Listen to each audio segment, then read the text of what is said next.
하나님의 은혜로 2021년 12월 마지막 달을 시작하게 해주셔서 감사드립니다. 무엇을 하든지 하나님의 뜻대로 행하게 하시고 하나님께서 주시는 은혜로 날마다 기쁨으로 감사함으로 섬길 수 있도록 도와주시길 간절히 바랄것 원합나이다. 주님, 성령 충만함으로 기뻐하며 감사하며 성령과 말씀으로 기도하게 하옵소서. 항상 살아계시고 역사하시는 하나님을 바라보고 의지합니다. 하나님의 자녀된 권세를 주심에 감사드립니다. 사탄이 다스리는 세상을 두려워하지 않게 하시고 세상을 다스리시고 사탄을 무적행에 가두실 하나님을 경외하게 하옵소서. 아빠, 아버지 되신 하나님을 찬양하고 오늘 또 어떤 은혜를 주실지 날마다 기대합니다. 어려운 일들이 많지만 하나님의 관점에서는 아무것도 아닌 것을 믿습니다. 모든 것을 내 아버지께 맡깁니다. 성도교회와 성도들을 아버지께서 바른 길과 의의 길로 인도하여 주시길 간절히 바랄것 원합나이다. 우리가 잘못한 것들을 회개합니다. 용서하여 주시옵소서. 주께서 내 죄를 용서하셨듯 우리도 서로에게 한 잘못을 용서할 수 있는 능력을 허락해 주시길 간절히 바랄것 원합나이다. 병중에 있는 성도들이 치료하여 주시길 간절히 바랄것 원합니다. 또 예기치 못한 사고로 지금 병상에 있는 성도도 있습니다. 하나님, 그를 빨리 회복할 수 있도록 인도하여 주시고 그 가정을 하나님께서 지켜주시길 간절히 바랄것 원합니다. 오늘 말씀을 전하실 목사님에게 은혜를 베푸시길 간절히 바랄것 원하며 예수님의 이름으로 간절히 기도하옵나이다. 아멘. 네, 감사합니다. 하나님 말씀 같이 읽겠습니다. 오늘 누가복음 13장입니다. 네, 누가복음 13장 10절에서 21절까지입니다. 누가복음 13장 10절에서 21절입니다.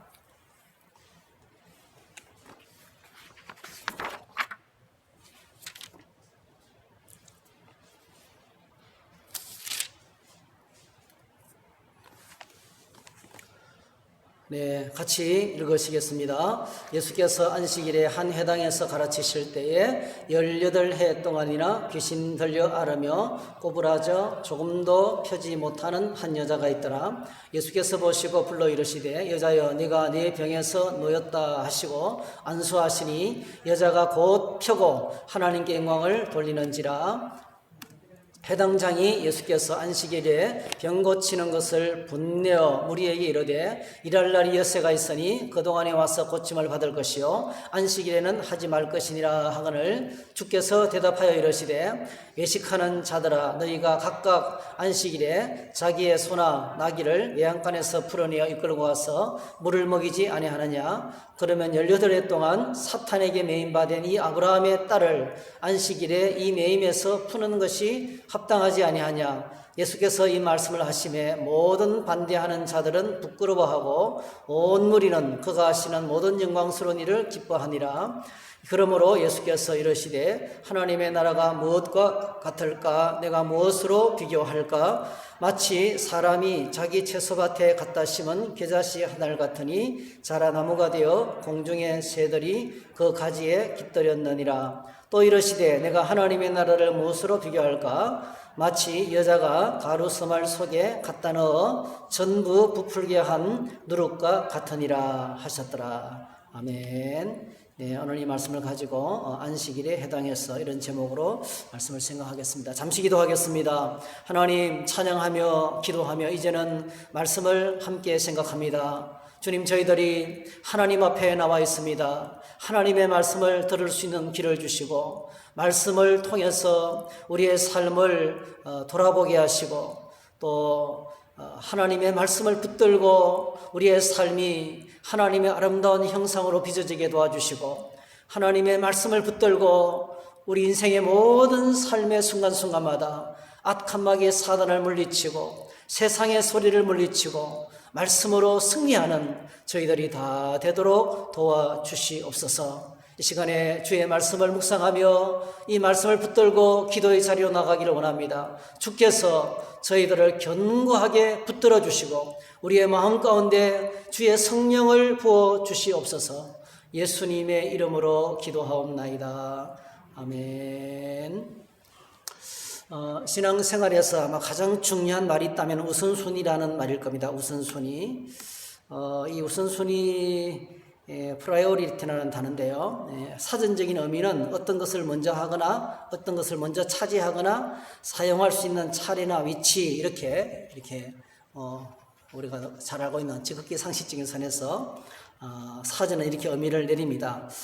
이거는 신앙생활의 첫 단추와 같은 것입니다. 신앙생활은 내가 아니라 하나님이 내 인생의 주로 삼고 살아가는 것입니다. 그래서 우선순위를 결정할 때 하나님의 관점에서 하나님의 시각으로 하나님의 뜻을 묻고 하나님 편에서 결정할 때 이것이 우리 신앙생활에 너무나 중요한 그런 원칙이 되겠습니다. 그래서 이 우선순위 무엇을 먼저 할 것인가를 결정할 때 성경은 그렇게 말하죠. 너희는 마음을 다하고 뜻을 다하고 힘을 다하여 주 너희 하나님을 사랑하라. 하나님부터 먼저 사랑하는 거죠. 그리고 뭐죠? 내 이웃을 내 몸과 같이 사랑하라. 먼저 하나님 사랑. 이게 이제 성경 전체의 큰 하나의 우리를 향한 하나님의 큰 도전입니다. 드라마나 영화 속에서도 이제 보면 시간이 오래 지나도 그 영화에 나왔던 명장면, 명대사들은 오랫동안 남습니다. 거기 유행어가 되기도 합니다. 제가 좀 전에 보여드리려고 했던 영화가 곡성이라는 영화인데요. 무서운 영화예요. 곡성. 전라남도인가요? 전라남도 곡성. 곡성 기차마을 있잖아요. 섬진강 주변에 그 기차마을이잖아요. 그 곡성 마을에서 찍은 영화인데요. 곡성이라는 그 주제로 만든 2016년도 5월 달에 개봉된 영화예요. 그러니까 완전 공포 영화입니다. 공포 영화. 여름이 오기 전에 엄청나게 무서운. 7월 달에 이제 영화관으로 7월 달, 8월 달 전해가지고 남양 특집으로 만들어진 영화예요. 얼마나 무서운 영화인지 이 영화를 이제 그 동네에서 찍을 때요. 동네 주민들이 촬영 협조를 해주겠는데 한 가지 조건이 있다는 거죠. 영화가 끝나고 난 다음에 자막으로 이거는 사실이 아니다. 여기서 일어난 일이 아니다라는 단서를 붙이는 조건으로 그 촬영을 거기서 했다고 합니다. 그만큼 좀 공포 영화예요. 근데 거기에 나오는 아주 그 명대사가 하나 있는데요. 아까 조금 전에 이름 봤는지 모르겠는데 아버지 경찰이 중학생 딸에게 묻는 거예요.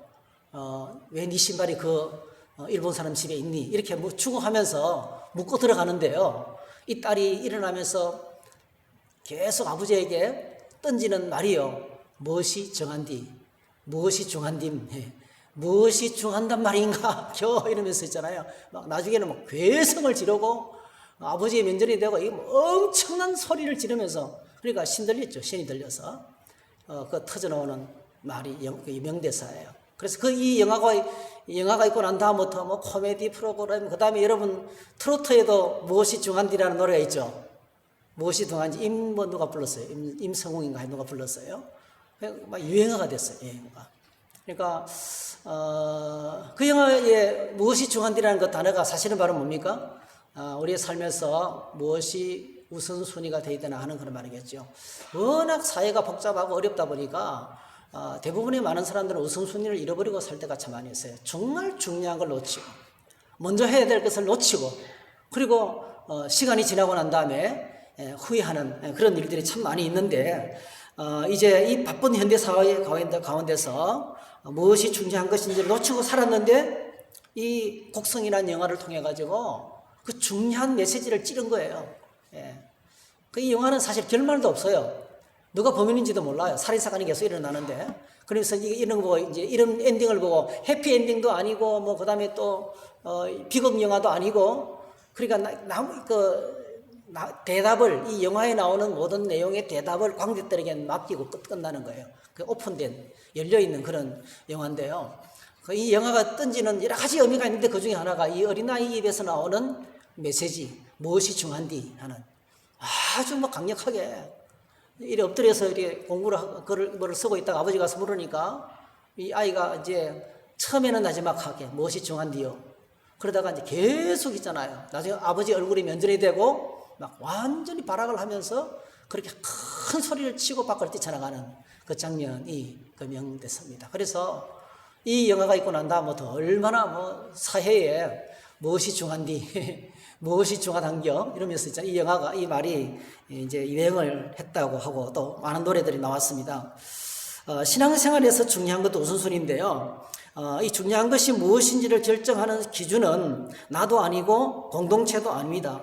여러 사람의 의견을 취합하는 것도 아닙니다, 여러분. 신앙생활의 우선순위는 절대적으로 하나님의 말씀에 기준을 두어야 합니다. 이것이 흔들리게 되면 우리의 신앙생활은 건강하지 않게 되고요. 하나님과 순전한 관계는 오염되고 변질되고 타락하고 세속화되기 쉽습니다. 오늘 본문에서 주는 이제 예수님께서 안식일 날 병 고치는 일을 통해서 그 당시의 사회의 주류층, 그 당시 사회를 쥐고 있던 이 바리새인들의 대표자라고 할 수 있는 회당장과 예수님과의 대화를 통해서 우리가 이것을 다시 한번 확인해 보게 됩니다. 제일 첫 번째로 우리가 확인할 수 있는 것은요, 우선순위에서 정말 중요한 것은 사람의 법보다도 하나님의 법이 먼저라는 거예요. 사람의 법이 아니라 하나님의 법이 먼저라는 겁니다. 예수님을 선생, 랍비라고 따르면서 존중하던 유대인들이 왜 예수님을 적대시하기 시작했을까요? 요한복음에 보면 그 결정적인 계기를 소개하고 있는데요. 예수님께서 사람들의 미움을 받는 첫 번째 걸림돌. 첫 번째 걸림돌이 바로 오늘 우리 본문과 관계되는 거예요. 오늘 본문과 관계되는 것인데, 오늘 본문에 관계되는 내용을 요한복음에 이렇게 표현하고 있습니다. 요한복음 5장 10절에 보니까 그러므로 안식일에 이러한 일을 행하신다 하여 유대인들이 예수를 박해하게 된지라. 그러니까 예수님을 정말 탁월한 선생님이죠. 그리고 가는 곳마다 능력 있게 하나님의 말씀을 전하시고 아무도 주님의 말씀을 도전할 수가 없었어요. 아무도 주님의 말씀의 권위를 도전할 수가 없었어요. 잃어버린 성경에 왜곡된 하나님의 말씀을 완전히 원래대로 회복시켜서 말씀을 가르치셨어요, 주님께서. 예수님의 말씀이 능력이 있었던 이유는 딱 한 가지예요. 주님의 말씀은 100% 하나님의 말씀이었기 때문에 그렇습니다.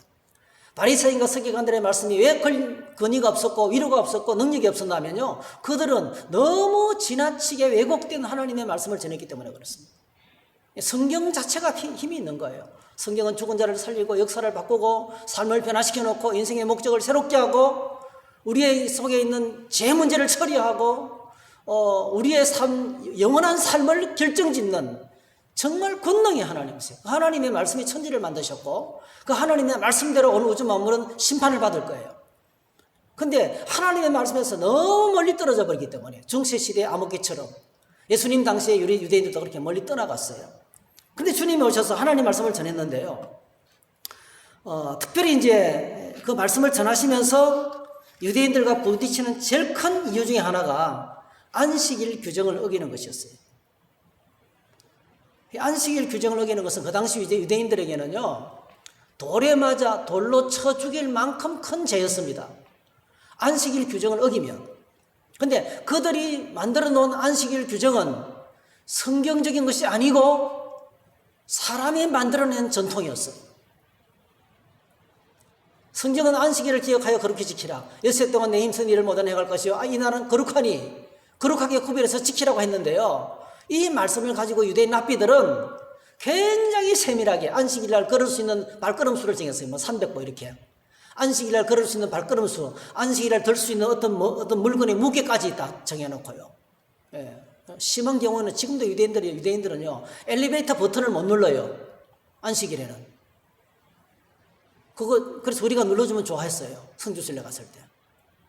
그 정도로 엄청나게 복잡한, 하나님께서 말씀하시기에 이 날을 기억하고 아무 일도 하지 말고 거룩하게 구별해서 이 날을 온전히 하나님께 드리라. 그렇게 정했는데 성경에 없는 법들을 막 세밀한 어떻게 지킬 것인가를 인간들이 막 연구하고 노력하고 해가지고 계속 새 책을 만드는 거예요. 엄청나게 많은 인간의 계명을 만들어 놓고 그것을 이제 어기면은 돌에 맞아 죽이는 그런 사람들로 했던 거예요. 근데 예수님께서 오늘 본문에 보면 노골적으로 계속해서 안식일에 병자들을 고칩니다. 네. 안식일에 병자를 고치는 일을 통해 가지고 이제 안식일 규정을 어긴다는 비난을 받으면서도 계속 주님은 안식일날 병을 고칩니다. 자, 좀 더 깊이 들어가면요, 이 안식일을 어떻게 거룩하게 지킬 것이며 구체적인 방법이 무엇인지를 이제 논증을 논쟁을 해가면서 이제 사람의 계명을 많이 만들어 놨는데요. 예수님께서 이 안식일 논쟁을 유대인들과 계속 가지면서 한 가지 중요한 작업을 하는 거예요. 자, 그게 바로 뭐냐면은 요한복음 5장 17절에서 18절에서 나오는 중요한 말씀이에요. 여기 보면 이렇게 말합니다. 예수께서 그들에게 이르시되 내 아버지께서 이제까지 일하시니 나도 일한다 하시매.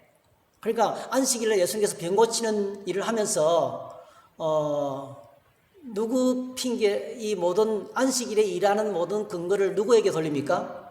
하나님 아버지께서 일하시기 때문에 나도 일한다는 거예요. 안식일날 하나님이 일하신다는 거예요. 예. 그러면서 18절 유대인들이 이로 말미암아 더욱 예수를 죽이고자 하니 이는 안식일을 범할 뿐만 아니라 하나님을 자기의 친아버지라 하여 자기를 하나님과 동등으로 삼으심이라 했어요.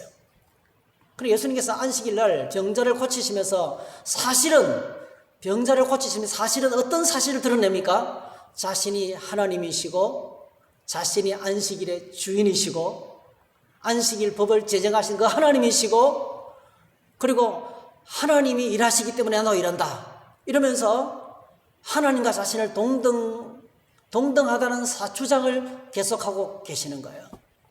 다시 말씀드리면 안식일날 온 유대인들이 하나님을 예배하기 위해서 회당으로 모여드는데요. 하나님께로 나아가게 되는데요. 그 예배를 받으시는 분이 누구라고 얘기합니까? 자신이라는 거예요. 예배를 받으시는 분이 자신인 것을 계속 암시하는 거예요. 그러니까 사람들이 알아들을 때까지 일부러 갈등을 증폭시켜서 미움을 계속 받기 위한 게 아니고요. 이 엄청난 예수님의 자기 계시, 이 땅에 오셔서 하나님의 아들로 십자가에 못 박혀 죽으시고 부활하시고 성천하시고 천국의 보좌에 앉으셔서 온 우주 만물의 경배와 찬양을 홀로 받으실 그분이 누군지 우리가 알아야 예배할 수 있으니까요. 그 예수님이 하나님께서 보내신 구세주이시고 그분이 하나님이신 것을 알아야 우리가 구원받기 때문에요. 이 엄청난 진리를 계속 드러내시는 거예요. 그래서 오해를 하고 또 오해를 하고 오늘 16절에서는 안식일법을 어겼기 때문에 예수님을 박해했다 그랬어요. 근데 18절에는 더욱 예수를 죽이고자 하니 이렇게 했어요. 그러니까 예수님께서 하시는 말씀을 할 때마다 유대인들은 분노가 증폭되는 거예요. 안식일법을 어길 뿐만 아니고 자기를 하나님이라 얘기하니까. 사실은 뭐죠? 안식일에 일을 행하시면서 주님이 정말 하시고 싶은 말씀은 자신은 하나님이시고 하나님께서 보내신 하나님의 아들이시며, 그래서 그걸 뭘로 증명합니까? 오늘 오랫동안 질병을 앓고 있는 이 사람을 뭐죠? 그 자리에서 고치는 거예요. 그 자리에서 고치시면서 자신이 하나님 되심을 드러내시는 거예요. 그러니까 유대인들이 바라볼 때는, 바리새인들이 바라볼 때는 예수님은 안식일법을 어기고 있는 거예요. 또 자신을 하나님이라고 말하면서 신성모독죄를 짓고 있는 거예요. 근데 예수님 편에서는 어떤 일을 하고 있습니까? 갈등을 증폭시키기 위해서 이런 일을 하고 있는 것이 아니고 결국은 뭐죠? 자신이 하나님 되심을 드러내는 방법이었어요. 하나님께서 보내신 구세주인 것을 드러내고 계시는 거예요. 뭐가 중요합니까? 문제는 믿음의 눈이 열리는 거예요. 하나님의 말씀을 통해서 믿음의 눈이 열리지 아니하면 이렇게 심각하게 아무리 착한 일을 하고 성경을 가르치고 있는데 가장 기본적인 안식일법을 지금 어기고 있는 거예요. 그리고 참남하도다 자기를 하나님이라고 하네. 네. 믿음의 눈이 열리지 않으면 똑같은 일이 벌어지게 됩니다. 똑같은 일이 벌어지면 분노하게 돼요. 그러니까 한쪽에서는 아멘하고 은혜를 받고 한쪽에서는 분노하게 되는 거예요. 믿음의 눈이 열린 사람들은, 예수님이 하나님이신 것을 알아보는 사람들은 그를 경배하고 찬양해요. 오늘 본문에도. 근데 믿음의 눈이 열리지 않은 사람, 주님이 누구신지 모르는 사람들은 뭐죠? 죽이려고 일을 하는 거죠. 이런 일들이 영적 세계에서 벌어지는 일인 것을 여기서 다시 한번 더 오늘 보여주고 있습니다.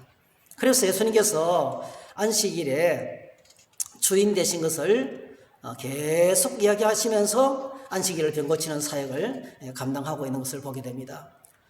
여러분, 정말 중요한 것은 오늘 저희들이, 사실 바리새인들은 신앙생활의 목적이 딱 한 가지였어요.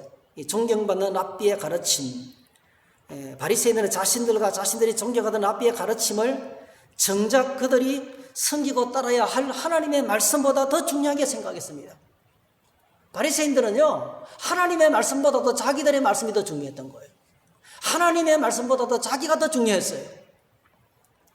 그래서 윤리를 지키는 이유는 딱 한 가지였습니다. 존경받는 자신들을 향한 하나님의, 자신들을 향한 영광과 백성들의 존경과 사회적인 지위와 종교적인 영향력을 유지하기 위함인 것을 부인하기 어려웠습니다. 그래서 이런 눈에 보이는 사람들의 평가와 존경을 위해서 그들은 하나님이 주신 계명 그 자체가 아닌 사람들이 따르기 어려운 규칙과 규율을 만들어서 자신들의 우월함의 근거로 드러냈던 것을 보게 됩니다. 그래서 예수님께서 이 바리새인들을 향하여서 이런 자세로 신앙생활하는 그들을 향해서 저주를 퍼붓습니다. 누가복음 11장 52절에 보니까 화 있을진저 너희 율법 교사여 너희가 지식의 열쇠를 가져가서 너희도 들어가지 않고 또 들어가고자 하는 자도 막았느니라 하시니라 했어요. 너무 어렵게 율법을 만들어. 하나님의 율법 안에 사실은 법은요, 기차를 달리는 철길 위에 있는 레일과 같아요. 그 레일 위에 있으면 편안하고 안전하게 살아갈 수 있어요. 그런데 유대인들은요, 이 우리의 삶의 아름다움을 위해서 주신 율법을 너무 지나치게 인간의 생각으로 세밀하고 세분화해가지고 복잡하게 만들어가지고요. 하나님을 믿는 사람들이 엄청 고통스럽게, 오늘 본문에 뭐라고 했냐면은 지식의 열쇠를 가져가서 너희도 들어가지 않으면, 자기들도 행하지 않으면서 다른 사람들까지도 그렇게 더 힘들게 만들었다. 무거운 종교적인 힘을 심었다는 겁니다. 그래서 오늘 그리스도인은 우리의 삶의 우선순위가 중요한 것이 우리의 신앙생활은 사람의 법이 아니고요, 사람의 눈이 아니고요, 사람의 상식이 아니고요, 하나님의 법을 먼저 따라 사는 것입니다. 하나님의 법을 먼저 따르는 것이 우리 신앙생활에 너무나 중요한 우선순위의 원리인 것을 소개하고 있습니다. 그러면서 오늘 본문에 두 번째로 주님께서 말씀하시기를 18절에 그러므로 이건 이제 앞에 부분하고 연결되는 거죠. 앞에서 중요한 메시지가 바로 뭡니까? 예수님께서 안식일 날 병자를 고치는 이유는 우리가 잘못 생각하면 예수 믿으면 병 고침 받습니다. 이런 고침 받은 사람도 있고 고침 받지 못하고 돌아가신 분도 계세요. 똑같이 주님을 믿지만은요, 똑같이 암에 걸리지만 어떤 사람은 주님의 은혜로 치료받는 사람이 있고요, 어떤 사람은 돌아가시는 분이 계셨어요. 저희 아버지는 예수 믿고 믿음으로 살았지만은 마지막 순간에 치료되다가 돌아가셨어요. 얼굴이 빨개지고 너무 건강이 좋아졌어요. 근데 뭐 하나 잘못해가지고 어쨌든 간에 돌아가셨어요. 돌아가신 분도 계시고요, 또 나은 분도 계시고요. 저는 저에게 암을 앓았던 분들이 거의 많은 분들이 이렇게 아직도 퇴원하셔가지고 건강하게 회복되어서 아주 건강하게 살아가는 게 너무 감사해요. 우리 김창희 집사님 같은 경우에는 간에 80%를 떼냈잖아요. 20%만 남겨놓고 전체가 간경화였어요. 쓸만한 게 별로 없었어요. 근데 80%를 잘라냈어요. 죽음의 고비를 5번, 6번 넘겼습니다. 근데 지금 뭡니까? 이제 병원에 가 진단하니까 간이 자라고 있는 거예요. 새 간이 나오고 있는 거예요. 많이 자랐어요. 간이 자라는 게 계속 보이는 거예요. 그리고 얼굴색도 더 좋아지고 있어요. 물론 조심해야 되지만 계속 약을 드시면서, 그리고 과일도 많이 드시면서. 그래서 제가 얼마나 기쁜지, 하나님은. 그래서 어제도 만나가지고 하나님 은혜입니다. 정말 집사님 하나님 은혜입니다. 너무 감사합니다. 그러면서 본인도 동의를 하시고 그래요. 이성수 집사님 지금 아직 건강하게 살아가시잖아요. 저희들 주변에 이렇게 치료되고 회복되어서 건강하게 살아가는 분이 너무 많아요. 다들 그렇게 됐으면 좋겠어요. 그러나 어떤 분들은 또 그렇지 않을 수도 있어요. 정말 암으로 세상을 떠나면서 한 집사님 한 분이 나이가 40대에 떠나면서 다가온 목사님에게, 목사님 저는 더 살지 못하고 세상은 떠날 줄 압니다. 제가 낫도록 고쳐달라고 기도하지 마세요. 저는 제가 어디로 갈지 압니다. 제가 제일 걱정되는 것은 젊은 사람이 예수 믿었는데 암에 걸려 죽었다. 이 사실 때문에 하나님께 영광을 가로막을까 제일 걱정입니다. 목사님, 저의 죽음을 통해서 하나님이 영광 받으시도록 기도해 주세요. 그렇게 기도를 부탁하고 너무나 아름답게 세상을 떠났어요. 그분의 이야기가요, 지구촌 이동원 목사님을 통해 가지고 온 전국에 퍼지고 그분의 메시지를 듣는 사람마다 은혜를 받고, 야, 이렇게 멋있게 죽음을 받아들이고 하나님을 찬양하면서 영광스러운 죽음을 맞이하는 분도 계시는구나. 얼마나 도전이 되는지 몰라요. 그래서 단순하게 우리의 소원이 이루어지는 게 아니라는 거예요. 오늘 안식일을 병 고치는 것 자체가 중요한 게 아니에요.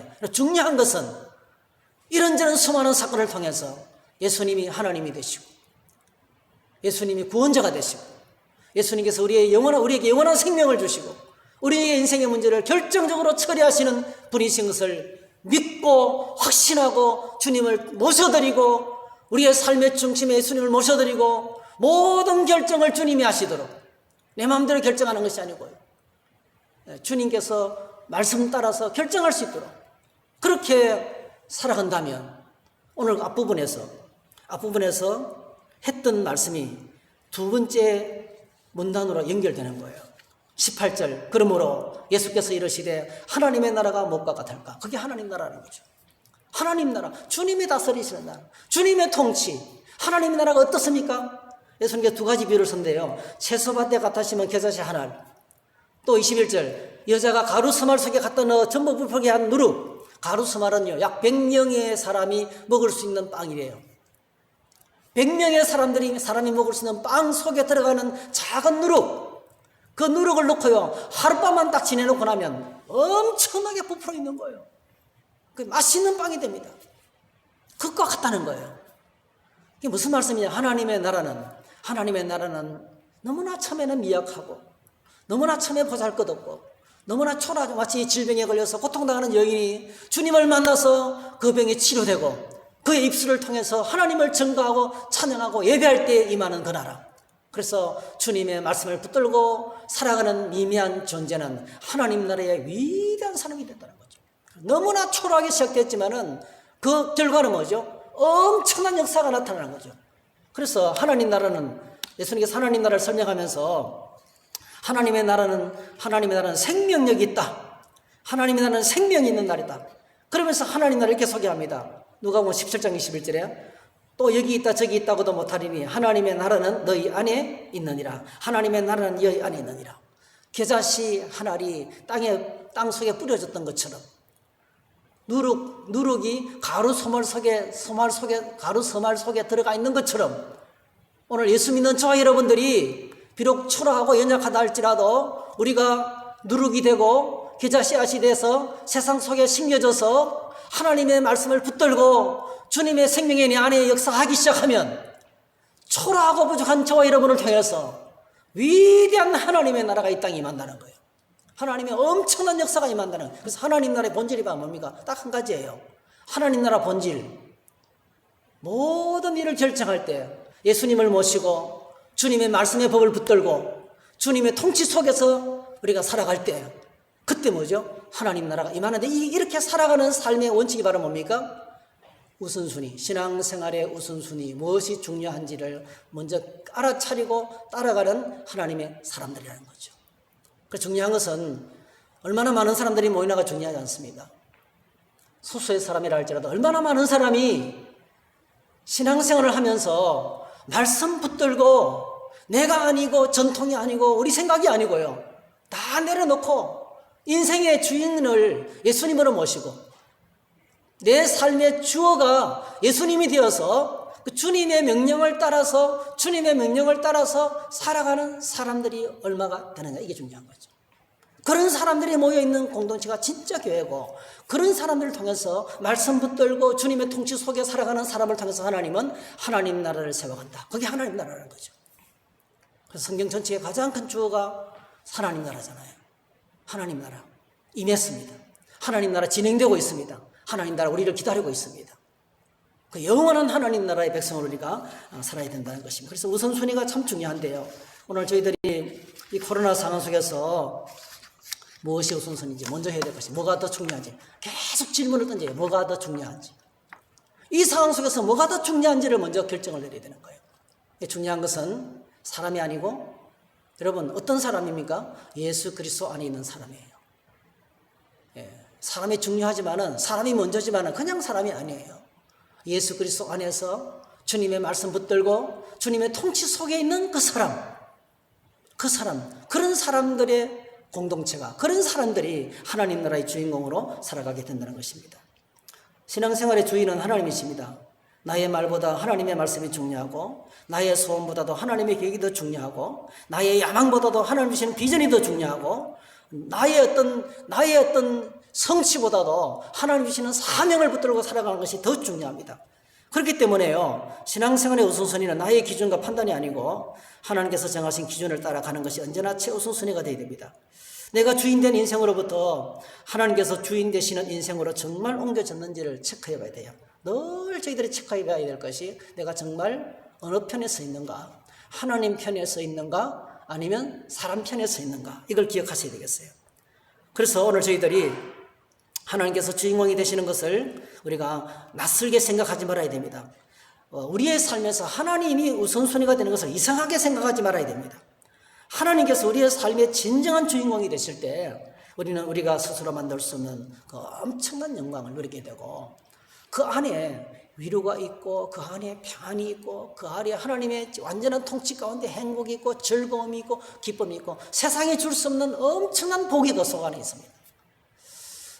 얄팍한 걸 생각하면요, 교회 와서 좀 웃고 말이죠, 격려받고 위로받고, 그거는 그때 끝나는 거예요. 근데 진짜 위로와 격려는 하나님 나라 안에 들어갈 때 있습니다. 믿음의 세계 안에 들어갈 때 그 안에서 세상에 줄 수 없는 그 엄청난 영광을 누리게 되는데, 오늘 주일인데 그렇게 믿음으로 주님을 섬기고 하나님을 예배하는 저와 여러분 다 되시기를 주의 이름으로 축복합니다. 할렐루야. 기도하겠습니다. 사랑의 주님, 말씀을 가슴에 되새김질하며 기도의 보좌로 나갈 때 거룩하신 성령께서 우리와 함께해 주시옵소서. 예수님의 이름으로 기도하옵나이다. 아멘.